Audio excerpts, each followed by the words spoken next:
Hello friends, সবাই কেমন আছো? আশা করি অনেক ভালো আছো তোমরা। ঈশ্বরের কৃপায় সবাই ভালো থাকো, সুস্থ থাকো, এটাই কামনা করি। আজকে তোমাদের সাথে কিছু অভিজ্ঞতা শেয়ার করে নিতে চাই, যেটা আমার লাইফে হয়েছে।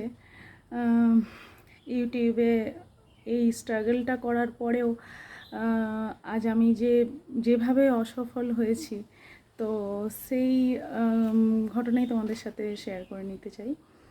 সো আমার মতোই ভুল আর কেউ করো না প্লিজ, কারণ সত্যি আজকে আমার নিজের কিছু কিছু ভুলের জন্য আমি আজকে প্রায় 2K সাবস্ক্রাইবার হয়ে যাওয়ার পরেও চ্যানেলটা মনিটাইজ করতে পারছি না। সো প্লিজ তোমরা এই ভুলগুলো করো না। আমি তোমাদের সাথে শেয়ার করছি আমার যে ভুলগুলো আমি আমার এই ইউটিউব জার্নিতে করেছি, এই ভুলগুলো যেন না হয়। প্লিজ একটু তোমরা চেষ্টা করো। অ্যাকচুয়ালি আমি প্রথম যখন আসি ইউটিউবে, তখন জানতামই না যে কিভাবে ওয়াচ টাইম বাড়াতে হয়, হ্যাঁ, কিভাবে এখানে হার্ড ওয়ার্ক করে নিজের ওয়াচ টাইমটা ঠিকঠাক ফুলফিল করে মনিটাইজেশনের জন্য আরও স্টেপ বাই স্টেপ এগিয়ে যেতে হয়। এগুলো আমি সত্যিই জানতাম না। তার জন্য হয়তো আজকে আমার এই অবস্থা। এর আগে আমার একটা চ্যানেল ছিল, সেই চ্যানেলটা তখন আমি স্টোরি লিখতাম, এডিটিং করে ছাড়তাম, তো সেই চ্যানেলটাও খুব একটা গ্রো করেনি। তারপরে ইচ্ছা হলো যে নিজের গান এগুলো শেয়ার করি ভিডিওর মাধ্যমে, রেকর্ডিং করে তারপর আপলোড করতাম। কিন্তু তখনও দেখলাম প্রথম খুব একটা যে ভিউজ এসছে তাও না। তারপরে সত্যি মন ভেঙে গেল, যে ভাবলাম যে হয়তো আমার দ্বারা আর হবেই না ইউটিউবটা। তারপরে হঠাৎ দেখলাম ইউটিউব ঘাঁটতে ঘাঁটতে দেখলাম অনেক গেম রিলেটেড ভিডিও এই সবগুলো দিয়ে অনেকে করে রিলস করে ছাড়ছে, যখন অনেক ভিউজ আসছে আমার চ্যানেলেও কিন্তু তাই হলো। একটা শর্টসে ভিউজ এসেছিলো প্রায় 11K, 10K, 11K এরকম, আর সাবস্ক্রাইবারও প্রচুর বেড়ে যাচ্ছিলো, প্রায় দিনে 10-12টা করে সাবস্ক্রাইবার বেড়ে যেত। প্রথম খুব ভালো লাগতো, ভাবতাম বোধহয় এইভাবে এগোলেই আমার জার্নিটা অ্যাকচুয়ালি সফল হবে, আমি ঠিকঠাক গিয়ে নিজের লক্ষ্যে পৌঁছাতে পারবো। কিন্তু সেটাও আর হলো না। কিছুদিন পরে দেখলাম যে ভিউজ তো প্রচুর আসছে, কিন্তু সাবস্ক্রাইবার বাড়ছে না।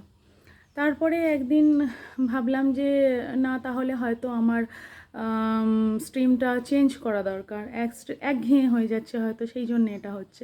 অ্যাকচুয়ালি ঠিকঠাক গাইড করার মতো কেউ ছিল না। যাই হোক, এখন অনেক দিন পর, প্রায় 1 বছর হতে যায় আমার চ্যানেলটা, আগের বছর মানে 2023-এর আগস্টের চ্যানেল আমার, তো এবছরও আবার 2024-এর আগস্ট আসতে যায়, 1 বছর হতে যায় প্রায়। তো এখনও আমি মনিটাইজেশনের জন্য অ্যাপ্লাই করতে পারিনি, কারণ আমার ওয়াচ টাইম কমপ্লিট হয়নি। প্রথম ভেবেছিলাম হয়তো ওয়াচ টাইম কমপ্লিট হয়ে গেছে। ওয়াচ টাইম যখন চেক করতাম, এই লাস্ট কিছুদিনেও দেখলাম প্রায় 3500-র ওপর ওয়াচ টাইম আছে। কিন্তু সেই ওয়াচ টাইমটা আমার ফুল চ্যানেলের ওয়াচ টাইম, মানে তোমার শর্টস আর লং ভিডিও খুব একটা ছিল না, যাই একটু 2 মিনিট 3 মিনিটের এরকম লং ভিডিও দিতাম।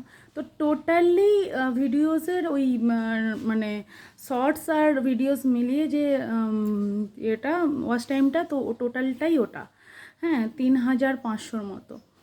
সে যাই হোক, এগুলো দেখার পর মনটা ভীষণ ভেঙে গেল। ভাবলাম আর করবো না, ইউটিউব ছেড়ে দেবো। কিন্তু সবাই, আমার ভিউয়ার্সদেরও অনেক ধন্যবাদ, সবাই আমাকে সাহস দিল যে না দিদি, তুমি ছেড়ো না, তুমি ইউটিউবটা চালিয়ে যাও, দেখো না কি হয়। সবাই কি সাকসেস পায়? সত্যি তাই, অভিজ্ঞতা অনেকটাই আমার বেড়েছে। জানি না সাকসেস আদৌ পাবো কি না পাবো, আমি জানি না, কিন্তু চেষ্টা তো অবশ্যই করব।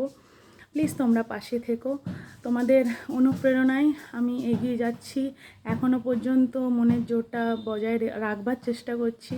সো প্লিজ তোমরা পাশে থেকো, আর আমাকে প্লিজ এইভাবে সাপোর্ট করে যেও। আমি সত্যি জানতাম না গো, না হলে যদি প্রথম থেকে এইসব বিষয়ে নিজের যদি একটা এক্সপিরিয়েন্স থাকতো, তাহলে হয়তো আজকে অনেক দূর এগোতে পারতাম।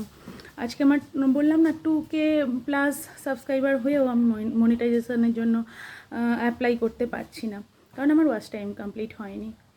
সবই যেটুকু ওয়াচ টাইম আছে বেশিরভাগটাই শর্টসের ওয়াচ টাইম, তো শর্টসের ওয়াচ টাইম তো কোনো কাজে লাগে না, কাউন্ট হয় না, সেক্ষেত্রে শুধু ভিউজটা কাজে লাগে। তাতে 300 লাস্ট 90 দিনে 10 মিলিয়নস ভিউজ লাগে, তো সেটাও আমার কমপ্লিট হয়নি। যাই হোক, তোমরা এই ভুলগুলো করো না। যারা যারা নতুন ইউটিউবার আছো প্লিজ সচেতন হয়ে যাও, না হলে কিন্তু আমার মতোই অবস্থা হবে। ওকে, তোমরা পাশে থেকো, এইভাবে সাপোর্ট করো আমাকে। নমস্কার, সবাই ভালো থেকো।